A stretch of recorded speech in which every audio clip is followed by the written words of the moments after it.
Assalamualaikum warahmatullahi wabarakatuh. Perkenalkan, kami dari kelompok 1 akan mempresentasikan tentang kesehatan dan keselamatan kerja atau K3. Materinya adalah penyakit akibat kerja atau PAK. Yang kedua, kecelakaan kerja atau KK. Yang ketiga, manajemen kebakaran. Anggota kelompok kami adalah yang pertama saya sendiri, Riki Yuda Pratama dengan NIM E12 2018 01198, dan anggota yang kedua adalah Devi Aprilia Rahayu dengan NIM E12 2018 01202. Untuk slide pertama adalah penyakit akibat kerja. Penyakit akibat kerja atau PAK adalah gangguan kesehatan baik jasmani maupun rohani yang ditimbulkan oleh aktivitas kerja ataupun kondisi lain yang berhubungan dengan pekerjaan. Yang kedua, faktor penyebab PAK. Ada beberapa faktor penyebab terpicunya penyakit akibat kerja, antara lain adalah yang pertama, biologi atau disebabkan oleh bakteri, virus, jamur, binatang, dan tumbuh-tumbuhan. Yang kedua, faktor kimia yang disebabkan dari bahan beracun dan berbahaya atau bahan yang radioaktif. Yang ketiga, faktor fisik yang disebabkan dari tekanan, suhu, kebisingan, dan cahaya. Untuk yang keempat, faktor biomekanik yang disebabkan oleh postur, gerakan berulang, pengangkutan manual. Dan yang terakhir, yang kelima adalah faktor psikologis yang disebabkan oleh stres akibat pekerjaan yang menumpuk. Untuk slide selanjutnya, contoh PAK. Yang pertama adalah penyakit paru atau saluran pernapasan. Yang kedua, kelainan pendengaran. Yang ketiga, penyakit akibat keracunan. Yang keempat, penyakit mata. Yang kelima, penyakit otot dan syaraf. Yang keenam, penyakit kulit. Yang ketujuh, infeksi. Yang kedelapan, menyebabkan alergi. Yang kesembilan, kelainan genetik. Terus selanjutnya, cara mendeteksi PAK. Cara deteksi penyakit akibat kerja. Yang pertama, monitoring kesehatan dengan cara riwayat penyakit, riwayat pekerjaan, pemeriksaan klinik, pemeriksaan lab, hubungan penyakit dengan pekerja. Yang kedua, monitoring lingkungan kerja yang berisi environmental monitoring, dan yang kedua, biological monitoring. Selanjutnya, pencegahan PAK dapat dilakukan dengan pemeriksaan kesehatan secara berkala atau setiap 6 bulan sekali. Yang kedua, pemeriksaan kesehatan khusus untuk orang-orang yang memiliki penyakit khusus. Yang ketiga, pelayanan kesehatan atau BPJS. Dan yang terakhir, yang keempat, penyediaan sarana dan prasarana serta perbaikan tempat kerja agar lebih aman, sehat, dan ergonomis. Selanjutnya, kecelakaan kerja. Kejadian yang tak terduga dan tidak diharapkan dan tidak terencana yang mengakibatkan luka, sakit, kerugian baik pada manusia, barang, maupun lingkungan. Faktor penyebab KK. 1. Faktor kecerobohan manusia itu sendiri yang menyebabkan kecenderungannya terjadinya kecelakaan.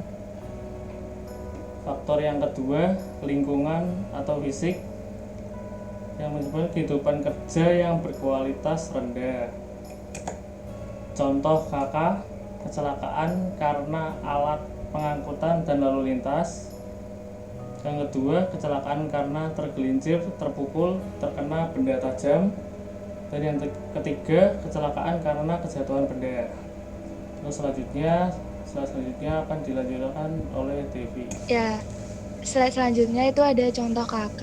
Yang pertama, kecelakaan karena alat pengangkutan dan lalu lintas. Itu berisi satu, kurangnya disiplin pekerja pengangkutan. Yang kedua, kurangnya keahlian pekerja pengangkutan. Ketiga, kurangnya pengamanan dan pengangkutan dan lalu lintas. Yang keempat, kurang lengkapnya rambu rambu dan tanda lalu lintas serta pengaman lainnya.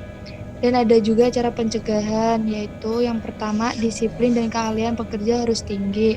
Dua, cara pengangkutan material atau barang harus benar. Ketiga, pengamanan dalam pengangkutan dan lalu lintas harus baik. Yang keempat, tanda lalu lintas dan pengaman lainnya harus lengkap. Next. Selanjutnya ada kecelakaan karena kejatuhan benda, yaitu satu, kesalahan dalam membuang benda dari tempat yang tinggi. Dua, penyimpanan atau peletakan benda atau peralatan yang tidak pada tempatnya. Tiga, tidak adanya pengaman terhadap benda atau peralatan yang jatuh. Yang keempat, mengangkat material atau peralatan dengan muatan berlebihan. Dan cara pencegahannya yaitu satu, perlu dipasangi jaring atau jala pengaman di area bawah. Yang kedua, dilarang membuang benda yang tidak terpakai ke bawah. Yang ketiga, penyimpanan atau peletakan benda atau peralatan harus pada tempatnya. Yang keempat, cara mengangkat material atau peralatan ke atas harus benar. Next. Terus selanjutnya ada kecelakaan karena tergelincir, terpukul, terkena benda tajam atau keras. Yaitu satu, pada umumnya kecelakaan tergelincir dan terpeleset disebabkan oleh jalan yang licin dan gelap, berdiri tidak pada tempatnya atau cara kerja yang salah. Yang kedua, kecelakaan kerja karena terpukul disebabkan oleh cara kerja yang salah atau lalai. Dan cara pencegahannya yaitu satu, jalan kerja dan tempat injakan kaki harus tetap bersih, cukup terang dan tidak licin. Yang kedua, cara kerja harus dalam posisi dan sikap yang benar. Yang ketiga, pekerja harus tetap hati-hati, teliti, dan disiplin.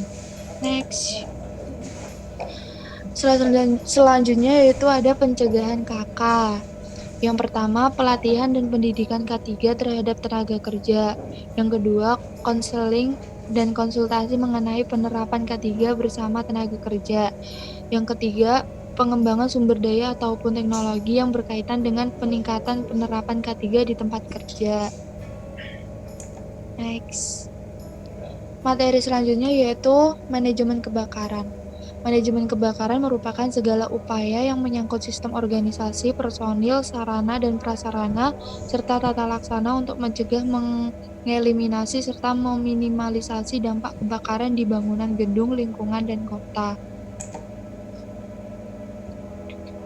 Terus ada MKKG, Manajemen Kebakaran dan Keselamatan Gedung. Tugas-tugas MKKG yaitu satu, menyusun rencana strategi sistem pengamanan kebakaran termasuk protap evakuasi. Yang kedua, mengadakan pelatihan pemadaman kebakaran dan evaluasi secara berkala. Yang ketiga, memeriksa dan pemeliharaan perangkat pencegahan dan pengulangan kebakaran. Yang keempat, memeriksa secara berkala ruang yang menyimpan bahan-bahan yang mudah terbakar atau yang mudah meledak. Yang kelima, mengevakuasi penghuni atau pemakai bangunan pada waktu terjadi kebakaran. Next. Slide selanjutnya itu ada aspek MKKG. Yang pertama, aspek kuantitas, di mana jumlah personil yang memadai untuk mengawaki kelompok-kelompok tugas yang dibutuhkan sarana atau peralatan yang memadai dan biaya yang memadai. Yang kedua ada aspek kualitas. Personil yang mengawaki harus mematuhi syarat-syarat pengetahuan dan keterampilan sesuai bidang tugasnya. Sarana atau peralatan yang digunakan harus memenuhi persyaratan teknis sesuai ketentuan yang berlaku. Dan ada juga tindakan yang harus dilakukan pada saat kebakaran, yaitu yang pertama, mengaktifkan sistem alarm kebakaran melalui titik panggilan atau tombol manual yang terdekat dengan cara memecahkan kaca, menekan atau menarik tombol alarm kebakaran. Yang kedua, menggunakan APAR yang terdekat untuk memadamkan api kebakaran pada saat keadaan api masih kecil. Dan slide terakhir itu ada contoh struktur organisasi MKKG yang terdiri dari kepala MKKG dan wakil MK. Terus dibagi juga ada 4. Yang satu, ruangan pemadam. itu ada ruang apar dan ruang hidran. Yang kedua, ruang evakuasi, itu di situ ada jiwa atau barang, terus barang atau DKM. Yang ketiga, ada ruang teknisi, berisi operasimo atau perbaikan. Yang terakhir, ada ruang pengamanan yang berisi bangunan luar dan bangunan dalam. Sekian presentasi dari kelompok kami. Wassalamualaikum warahmatullahi wabarakatuh.